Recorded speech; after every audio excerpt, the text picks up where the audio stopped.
Our speaker is Rebecca Zaidi, an avid amateur gardener with over 30 years experience.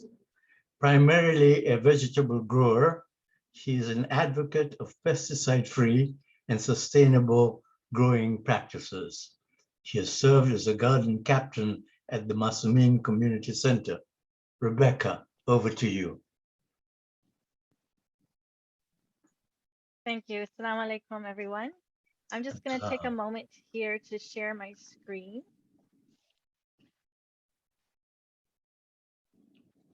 We'll get started. Okay. So our topic today is the joys and benefits of home gardening, a beginner's guide to growing food close to home. And I'd like to start today's presentation or open it with a hadith from our Holy Prophet, sallallahu alaihi wa alihi wasallam. Oh, and why is that not? There we go.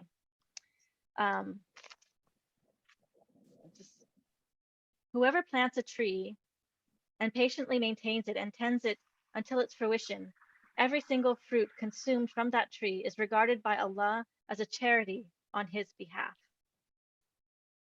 So before we get too deeply into our presentation today, I had a few questions for our audience. If we can bring the first one up, and it's just to get to know you and your experience a little bit. If we can bring up the first poll question. So what is your home gardening experience? So there's a few options there. You're welcome to choose just one, or if there are several that that describe you, you can go ahead and choose multiple options. And the options are: I've grown plants inside my house, I have flowers in my yard, I've grown fruits and vegetables, I've grown plants on my balcony, or I've never tried to grow plants before.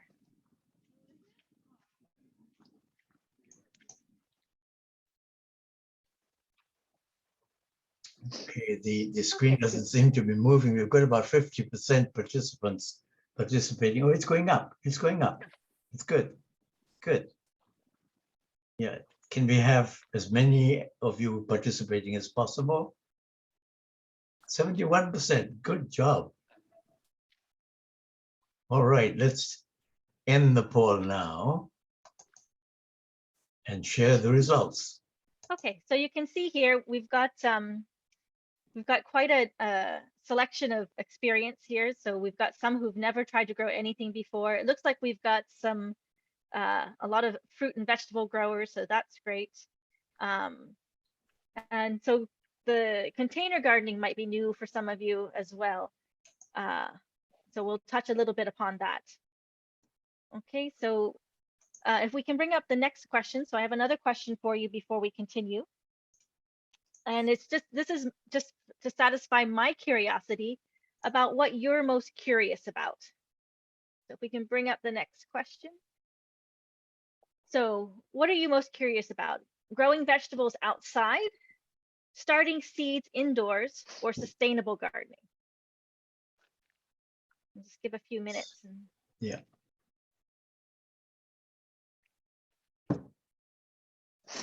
$57. We need to get up to 70. 64. Good job. All right.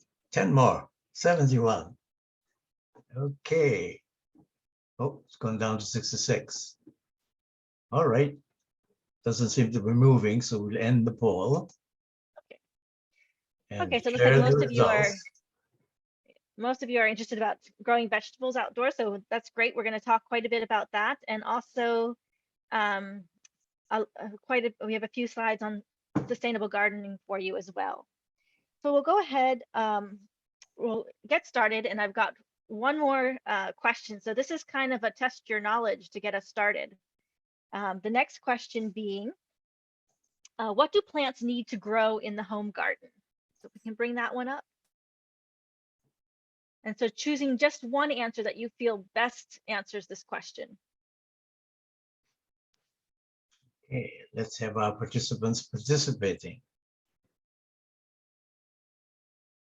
0% right now. Oh, good. Okay, it's coming up. Coming up. Yeah. 73, pretty good. Okay, we'll end the poll at that. So this was a little bit of a tricky question, but the correct answer was all of the above. And we'll talk a little bit more about what that entails. So moving on to our next slide, plants need 6 key elements to grow, whether it's inside or in the home garden. And those are indicated by the acronym PLANT. So if we bring up first the P, so P stands for place. So deciding where it is that you want to grow your plants, whether that's in a container or in a plot outside in your backyard. L refers to light. So making sure that wherever we're growing or whatever we're growing, we have enough light to meet the needs of our plants. Air refers to the airflow around the plants. So if we plant our plants too densely and we don't have a good airflow, we can actually encourage pests and disease. So making sure that we've spaced our plants nicely so that we have enough airflow around them to promote healthy growth. N refers to nutrients, which is the things in the soil that your plant needs to grow nice and healthy. And this is where we recommend testing your soil to see what kind of nutrients are currently in your soil and what you might need to add. And also, regular applications of compost, again, to help feed your plants, and also water, because water is that vehicle that allows your plants to access the nutrients in the soil. And then moving on to T refers to temperature, and temperature in 2 ways. So one is the temperature of the soil, which is important for the germination or the sprouting of seeds, and temperature in the air in terms of some plants like to grow in cooler conditions and some plants like to grow in nice, warm, humid conditions. And so understanding what your plants like is really important. And then finishing off with S, which refers to the soil. And when we're talking about soil in this way, we're talking about sort of the composition of your soil.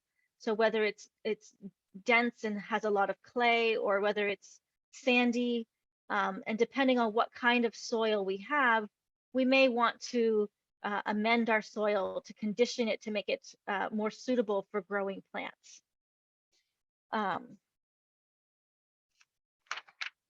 moving on to the next slide, we're looking at the benefits of outdoor gardening. So I have another poll question for you, if we can bring up the next one. And the question is, what do you think from the list given are benefits of gardening? If we can bring up that next poll.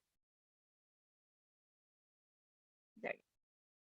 So choosing the one answer that you feel best answers the question. Okay, so far it's going up 31%, 43, good, 50. Let's get to 70% participants. I guess it's the needle is 68, pretty good. Okay, all right, we'll end the poll now. So the correct answer was E, all of the above. So the last one, it's all of the above and more. So when we look at the benefits of gardening,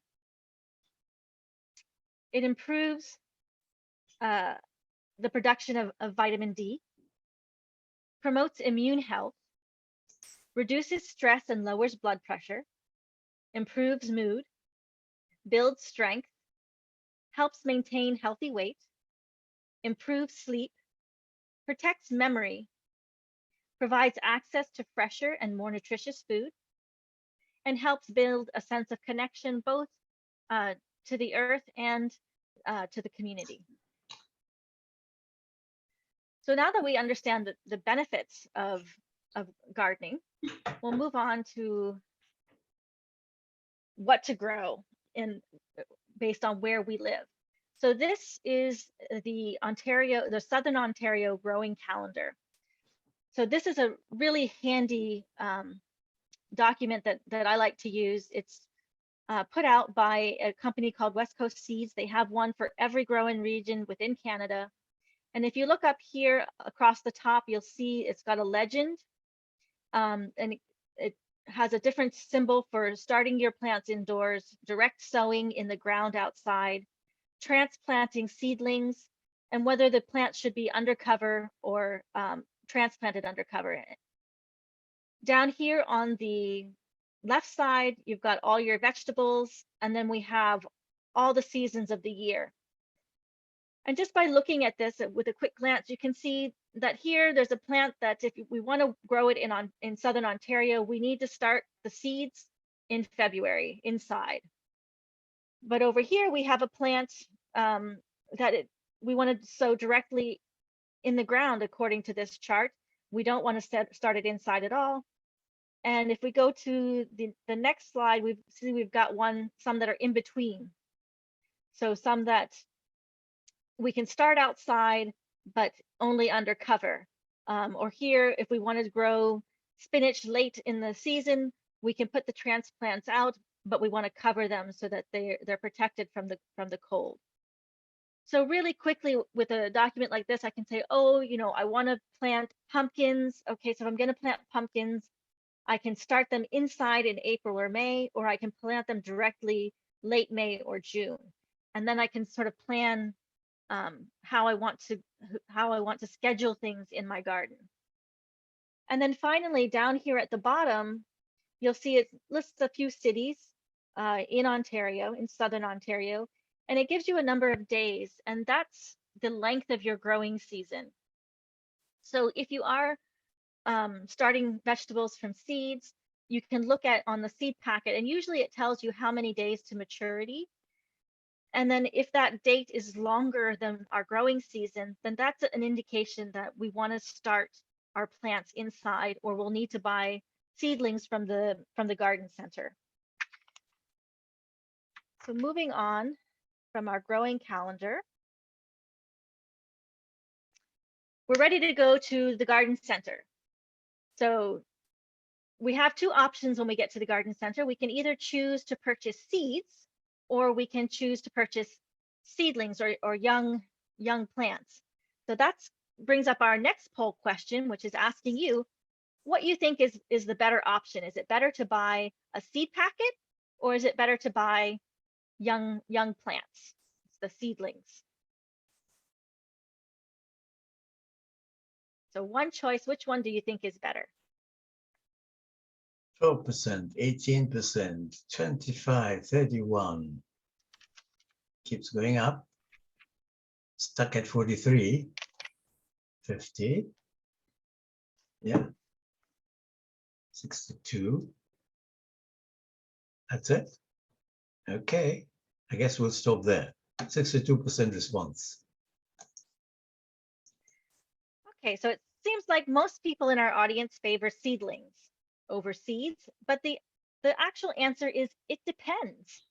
So it depends on what it is that we want to grow in our garden. So we're going to take a look at some of the benefits and drawbacks of seeds versus seedlings. So one of the benefits of seeds is that they cost less.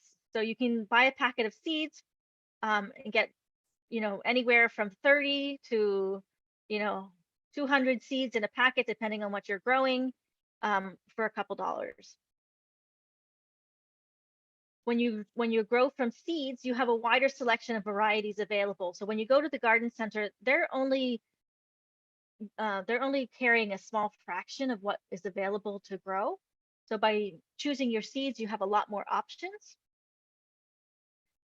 But when depending on the seeds that you're choosing, if you're planning to start them indoors, you're looking at a more intensive and resource intensive commitment to growing the plants.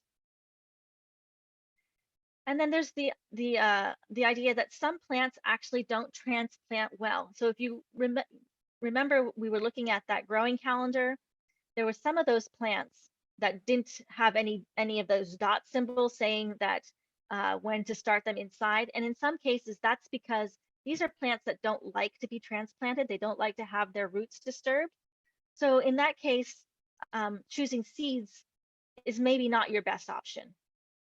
When looking at seedlings, your investment is more financially because the seedlings cost more. They can be, depending on if you get a sale, they can be anywhere from $1 to $30 for some of the more mature seedlings that are almost full plants that you can get at the garden center.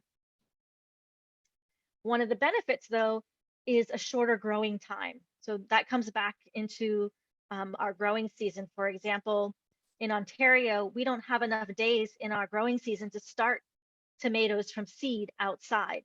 So if we want to grow tomatoes in our backyard or on our balconies, we need to start them inside or we need to buy a seedling. So another benefit of seedlings is that we can plant our plants late, or we can plant the longer season varieties like the tomatoes, but we can also do late planting. So instead of planting something from direct sowing in late May, we can plant a seedling that we purchased from the garden store at the beginning of July. And that way we can bypass that stage of growth. And the other benefit of seedlings is you're planting a more mature plant in the ground, and so that's more resistant to pests. And some plants are difficult to start from seed. So there's the requirements that they have from temperature and soil and water are so precise that they become difficult to germinate or to sprout on your own at home. So leaving those to the professionals and buying them as seedlings can just make your life a little bit more easy. So looking at purchasing seeds, I thought we'd take a few moments and just have a quick look at the seed packet. There's lots of information on this packet for those of you who are interested in growing from seed. And just taking a quick look here, you'll see we're looking at a blend of beets, and beets are a cool season vegetable. So it tells us that right here on the packet. If we try to grow this in the heat of summer, we're not going to have a lot of luck because they don't like the heat.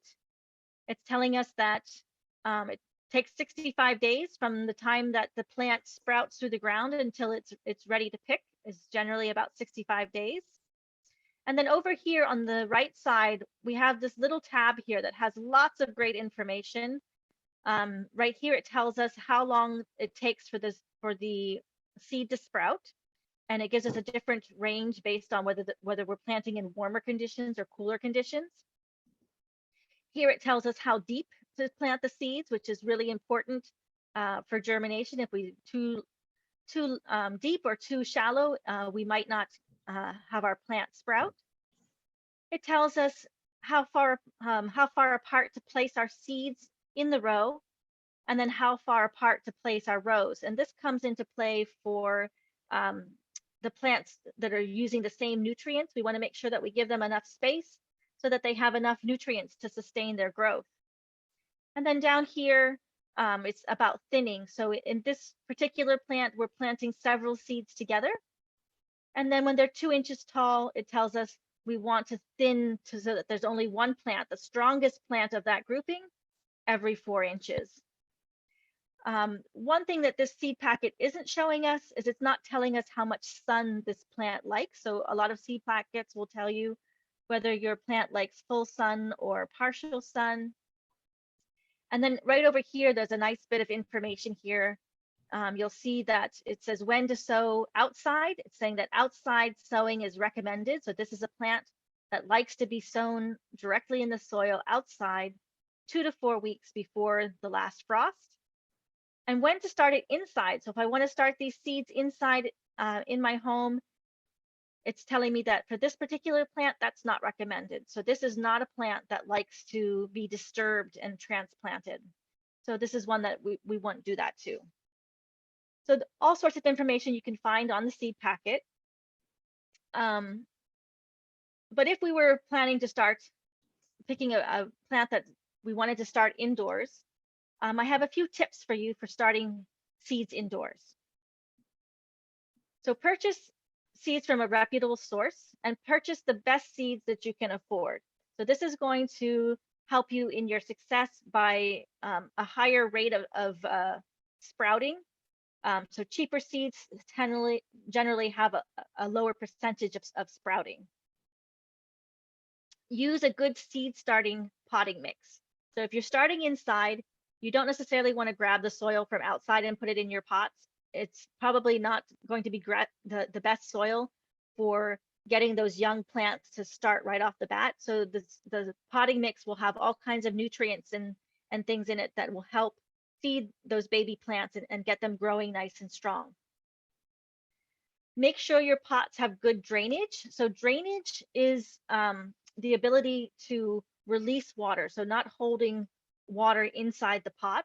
And if you look at the picture here, you'll see this pot is made of a breathable material.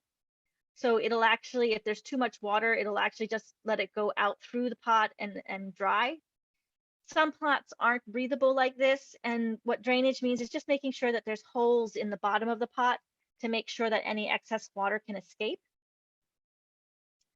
We want to place our pots in a relatively warm location, about 20 degrees C. We don't want it to be too cool or our seeds might not sprout. And if it's too warm, our plants might get what we call leggy. They might grow too tall and too skinny and have a very fragile stem. And that's not good for our garden. Keep the soil moist. So we don't want it to be soaking wet and we don't want it to dry out. We just want to keep a nice even moisture. We want to ensure adequate light. And this is one that's really, really important, especially with starting seeds indoors. There's sort of this myth going around that I can put some soil in a pot and put a seed in it and sit it on my windowsill and grow a plant. And unfortunately, unless you're very, very fortunate in your window placements, you're not going to get enough light to really sustain the growth of the baby plant, and you're going to get that leggy type plant that I was talking about, that with the really long and weak stem. So consider, as you're starting your seeds, consider using a fan. When you think about the conditions inside your house, we don't really have a lot of wind blowing around inside our houses like there is outside. So by turning a gentle fan on for an hour or so each day can help build those nice strong stems to prepare the plant for going outdoors. And harden off seedlings before planting outside. So we'll talk a little bit more about hardening off in the next slide. And transplant seedlings early. So if you look at this seedling here that's just sprouted, it has these two little baby leaves. And pretty much every seedling starts off like this. And then down here is another leaf. This is your first true leaf. So we want to plant these outside within 3 to 4 weeks after this first true leaf shows. And that's just to make sure that the plant doesn't get too big in this tiny little pot and end up getting what we call as root bound. So some common seed starting mistakes. So the top of the list, and this is kind of rehashing some of the things that we talked about on the last slide, is not enough light. So what is enough light?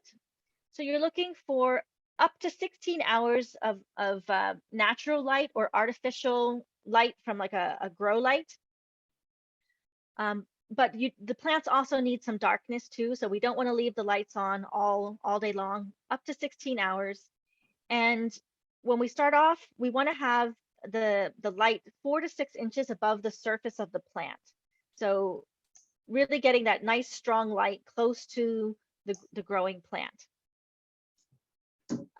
Too much or too little water. And I just want to point out, like the picture over here, I have this is one of the systems that I use for starting plants. I love this little system. Down here, there's a little reservoir. This is a little measuring tool that tells me how much water is in my reservoir. This is my seedling tray. There's a hole in the bottom of each one of these. And in between, there's a piece of fabric here that wicks water from the reservoir up to this level. And then it encourages the plants to send their roots down and draw up that water from the bottom.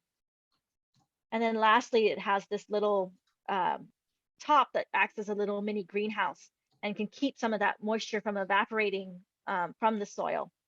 Great little system, and it helps really keep that even watering that keeps the plants nice and happy.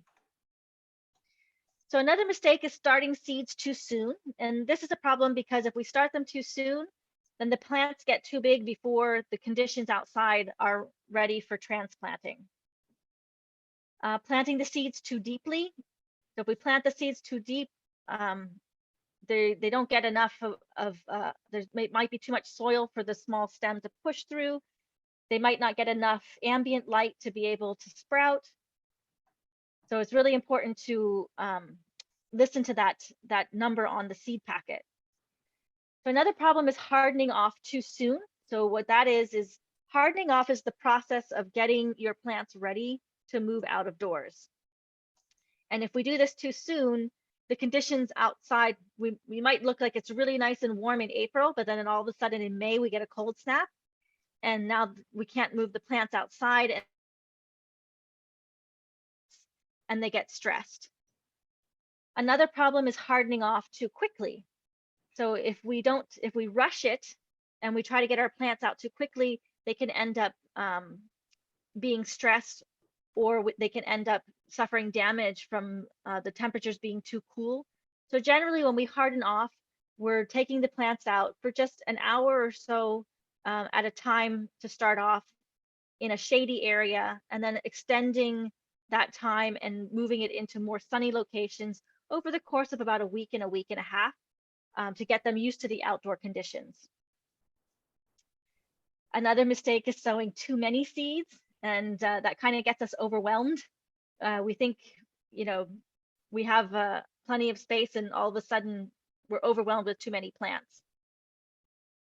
Air temperature too cool. Again, this comes into the sprouting or the germination of the plant. If it's too cool, they won't sprout. And failing to label seedlings. So if you remember back on the last slide, I pointed out how the seedling just had those two little leaves. Well, pretty much any vegetable that you plant is going to have those two little leaves when they sprout. And if you don't label them, you're not going to know what is what. And as they grow, for example, this tray is a tray of tomatoes. If you're like me, I like to have lots of different varieties. I don't just plant one kind of tomato. So this tray for me might have 4 or 6 different varieties of tomato. And at this stage, they're all going to look like a tomato, and I won't know which one is which. So labeling and making sure you know what's in your trays is really important. So moving on to our next slide, where just a few tips for transplanting. So we transplant after the set of first 2 or 3 sets of true leaves. So these are the ones that have the actual shape of the plant, not those 2 baby leaves that started the growing. Harden off seedlings properly before transplanting. Transplant seedlings on a cool, overcast day. And this is to keep our plants from being stressed. If it's too hot and sunny, the plants are going to get stressed. So we want a cool, overcast day to protect them. Water them well a few hours before transplanting. Consider giving them a little bit of water-soluble fertilizer at that time, or alternately, you can put some compost or some granular fertilizer in the bottom of your transplant hole, just to give the plant a little bit of boost once they get into the soil. Dig your holes ahead of time to minimize transplant shock. And so this just goes to, we want the plant to be as little disturbed as possible. So, having all your holes dug ahead of time, we can just gently move them from the pot straight into the soil without exposing their roots to the air for too long. And the last one is to water well after planting, just to really get them situated in the soil and allow for them to have plenty of water to uptake the nutrients that they need to recover from the shock of transplanting. So next, we're going to move into sort of our location of where we want to grow our garden.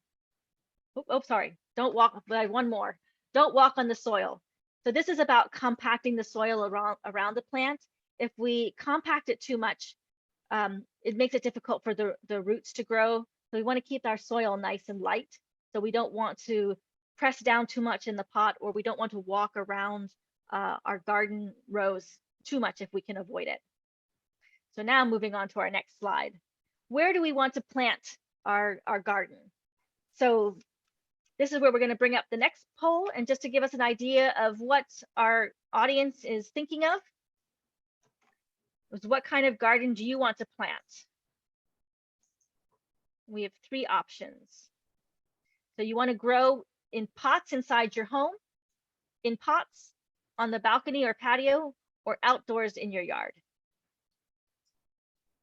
So far, 29% participation. It's going up, 47 now.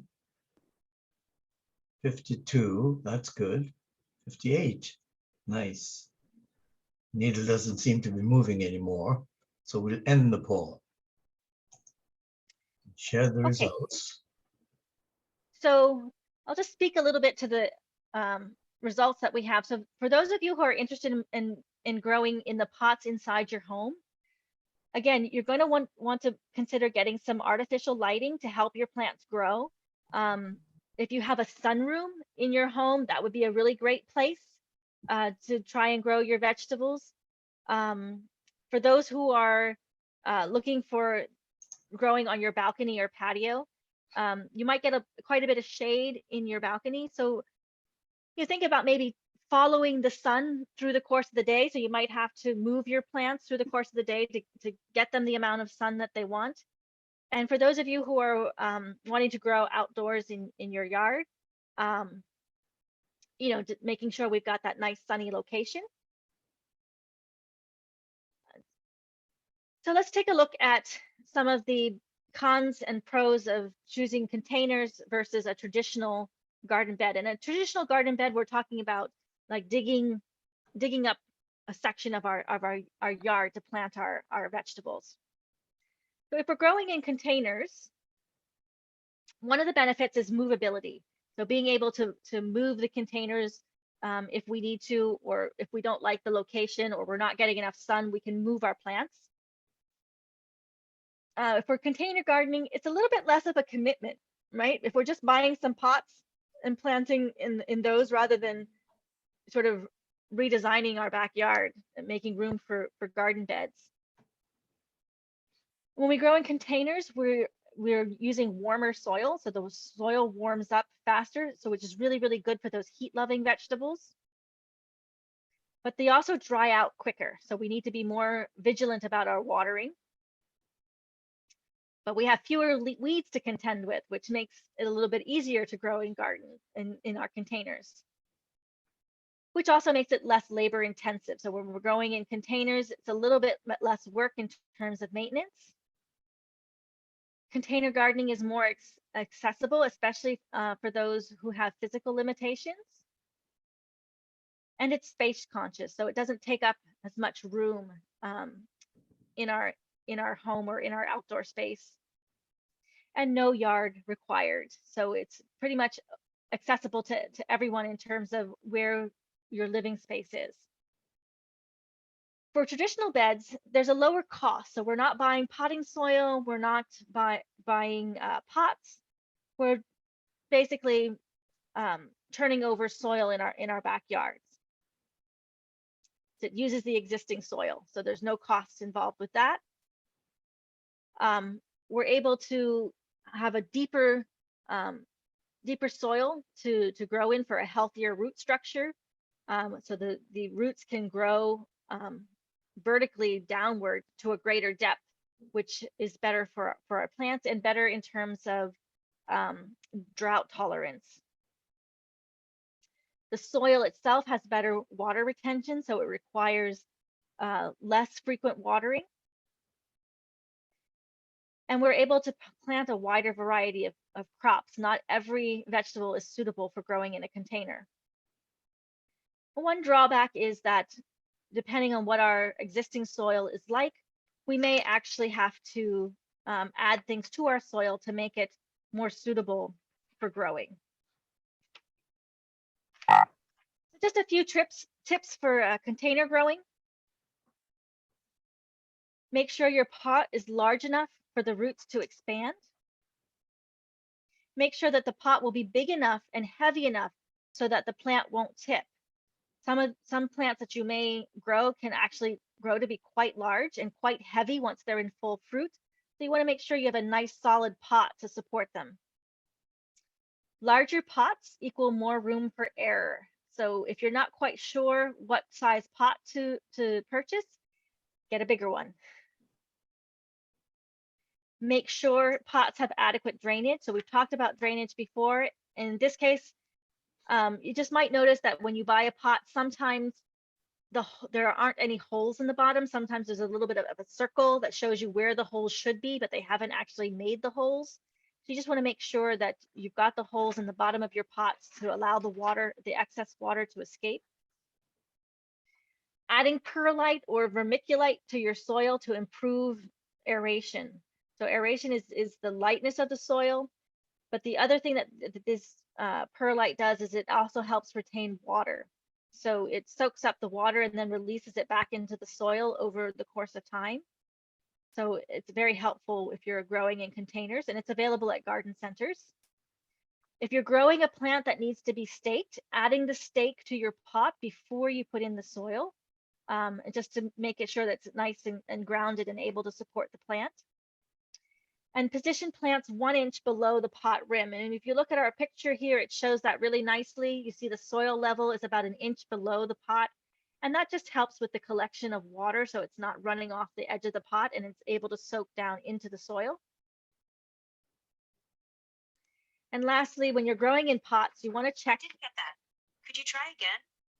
If you want to check your water at least twice a day, check your soil just to make sure that it's nice and moist for the top 1 or 2 inches. Or you can use a self-watering pot that's similar to like the growing system that I showed in seed starting. There are pots that have reservoirs at the bottom that allow the plants to draw the water up. So deciding what to grow. There's lots of ways that I'm still not sure about that. Oh, somebody's phone. Rebecca, are you coming to the end of your presentation? We're trying to. Okay. So deciding what to grow, there's lots of ways to decide. Is to start with something easy, grow what you like to eat, try something new, match your plants to your garden condition, grow what fits your budget, but keep it simple and have fun.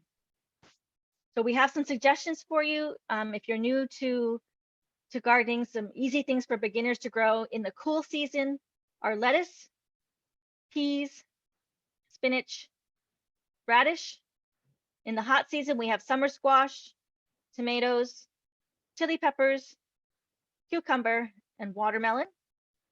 If you're growing in containers, we've got bush cucumbers, bush peas, bush tomatoes, spinach, and lettuce, and bush beans. And here it's really important to notice that I've specifically mentioned bush because there are also vine varieties of these vegetables, and the bush ones are much better suited to your containers. And the tomatoes, there are some really nice dwarf bush varieties of cherry tomatoes that are great for containers. And some easy options for herbs are basil, chives, cilantro, oregano, and thyme, and mint. So finishing up with a verse from the Holy Quran. And the servants of Allah, the most gracious and merciful, are those who walk gently upon the earth. So we do have a whole section on sustainable gardening. I can try to go through it quickly. I think I have 5 minutes left of the 45 I was told I had. Are we okay to try and touch upon that?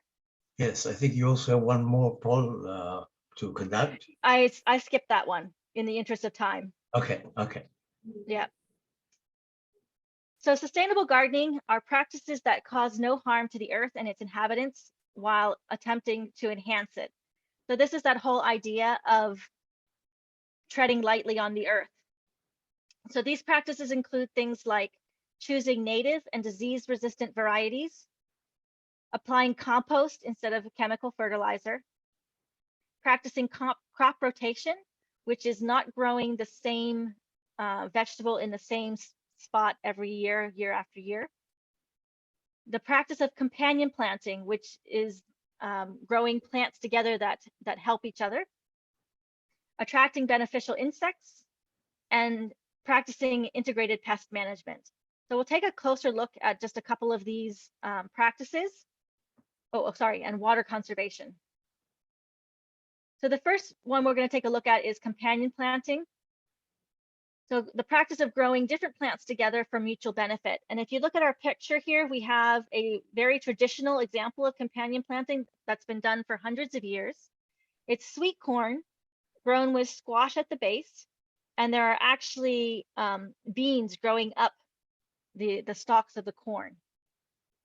So we grow these plants together to attract beneficial insects, to repel wildlife, pests, and harmful insects, to provide sun cover for lower growing vegetables, to improve soil fertility, to provide structural support and trellising like the corn does for the pole beans, and to suppress weed growth. Integrated pest management is the practice of using the least toxic solution to a potentially bad problem first. So this is the idea of that we don't want to use a sledgehammer to drive in a nail. We want to try the hammer first. So some practices involved in integrated pest management are timing our planting to avoid common pests. And that's where the idea of using seedlings to plant later or earlier to avoid the life cycle of an insect that would potentially damage our plants, attracting beneficial insects, diversifying our garden, so planting lots of different things, not just one thing, and crop rotation, disposing of dead plant material immediately. So disease and insects love to live in plant debris. So by getting rid of that, we're taking away their home and getting them out of our garden. Removing pests by hand. So these, if you look in the picture, those are some striped cucumber beetles. So, the first line of defense of those is to try and pick and get rid of the adults before they really catch hold in our garden. And that's always our first step. Adding barriers and traps to impede pests and capture them so that we can remove them from the garden. Using homemade organic pesticides or insecticides, and testing our soil for nutrient levels to make sure that our plants are able to grow strong and healthy, and inspecting our plants regularly to detect problems early. And just a quick word about watering. So most vegetables require 1 inch of water per week, keeping in mind that we don't just want to water them once a week. We want to aim for about 1/3 of an inch of water 3 times a week. And don't forget to factor in any rainfall that's occurred. Water the soil, not the foliage. So we want to make sure we keep our foliage nice and dry. Wet foliage encourages disease. And water more frequently during times of high heat.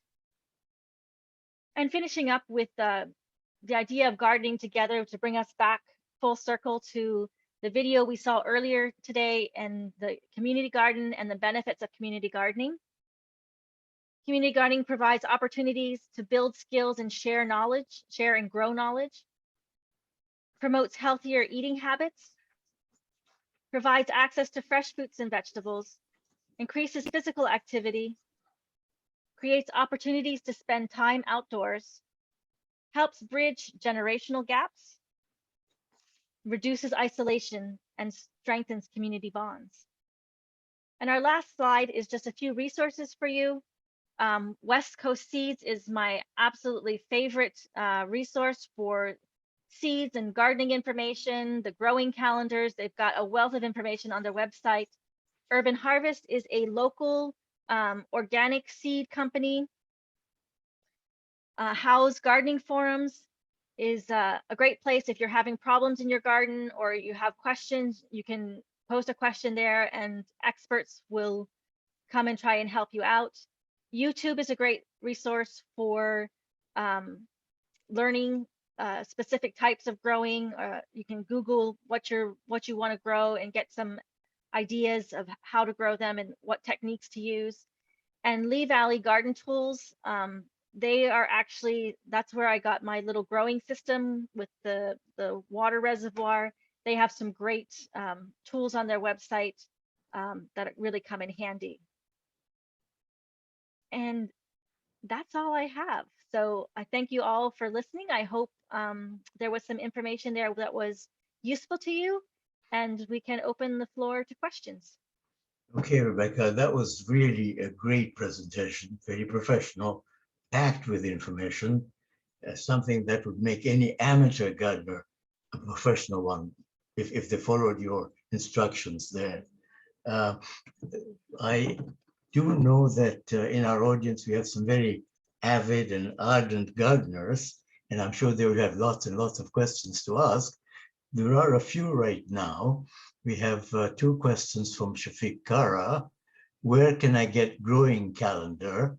And the other one is, which are beneficial insects around tomatoes, cucumbers? So the growing calendar is from West Coast Seeds. So if you actually just go to Google and type in West Coast Seeds growing calendar, it'll take you to their page. And like I said, they have a growing calendar for every region in Canada. So if you've got friends out in BC, they've got a calendar for them too. Really great resource. In terms of beneficial insects, when you're talking about tomato plants, the insects you really want are pollinators. I don't know of any that are other than pollination. So you're looking at your butterflies, your bumblebees, anything that's gonna pollinate. One plant that you might want to plant with your tomatoes though is basil. Basil actually will enhance the flavor of your tomatoes. Rebecca, there are a number of compliments on the chat for your excellent presentation. Shafiq apparently has been gardening for 32 years, and he has said that he's learned a lot, even after his 32 years of gardening. Anyway, Sukaina is asking, can we plant companion plants together if planting in containers? Absolutely. Yeah. So if you're wondering what to plant with which plant, you can simply, again, do a quick Google search of the main vegetable that you want to grow, and you'll be able to find information on what grows well with it and what grows and what to avoid. Because just like friends on the playground, there are some people on the playground, there are some we like to play with, and there are some we don't like to play with. And plants are the same way. But absolutely, you can companion plant in containers. Okay, I see Nusrat's hand up. I will come to you after I finish the chat questions. Sakina Rosie, thank you for the informative talk, much appreciated.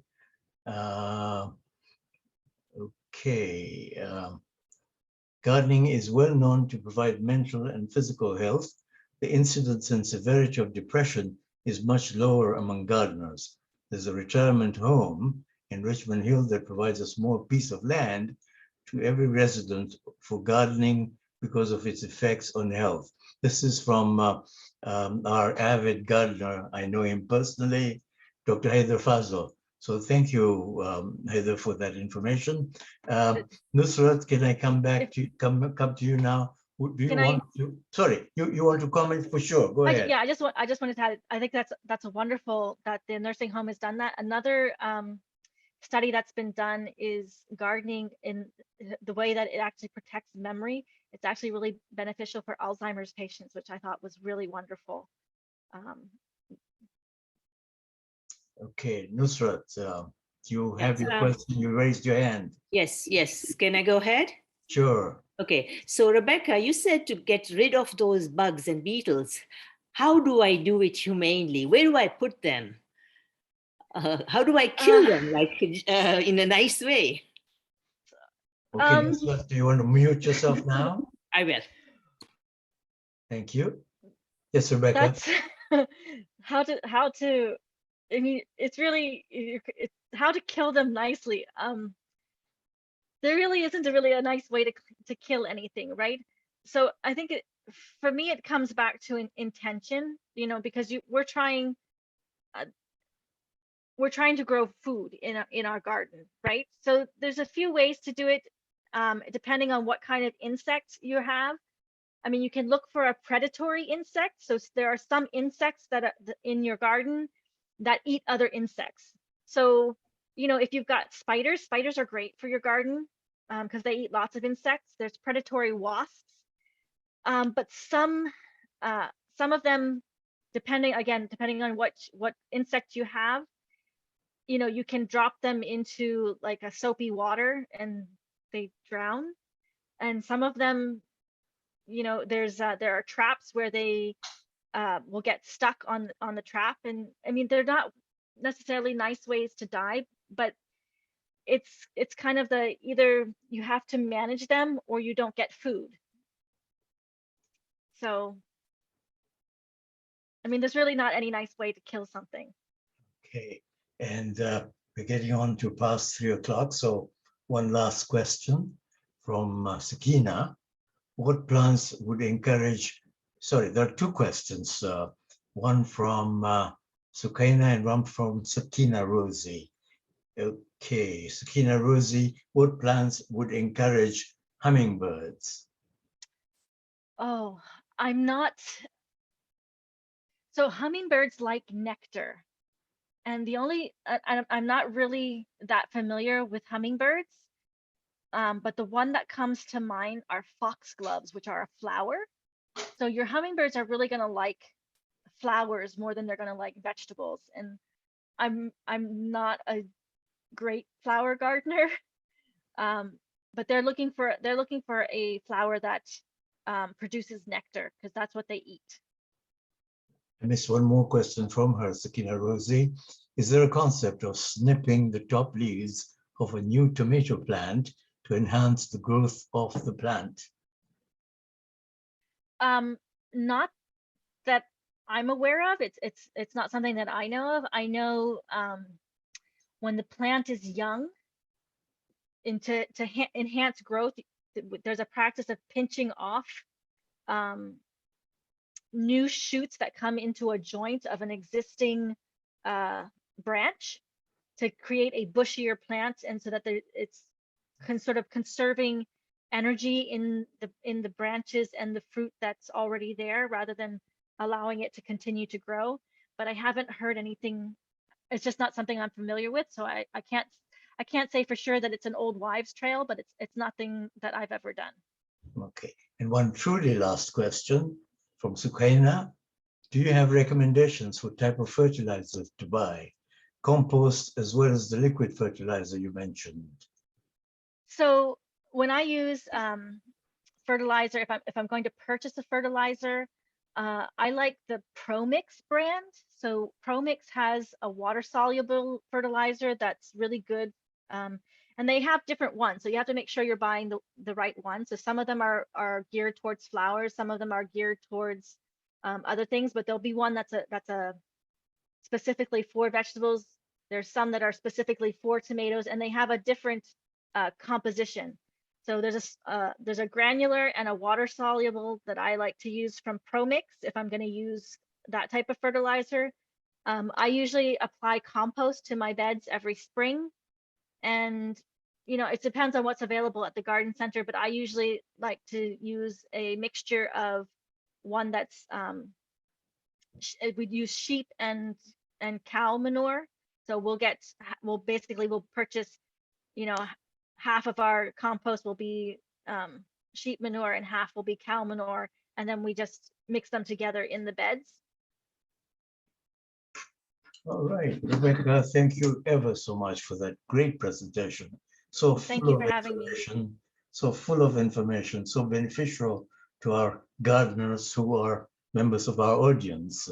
And that would conclude our session today, except to say that there will be another presentation next Sunday, and the information about that will be forwarded to you by Nazbo.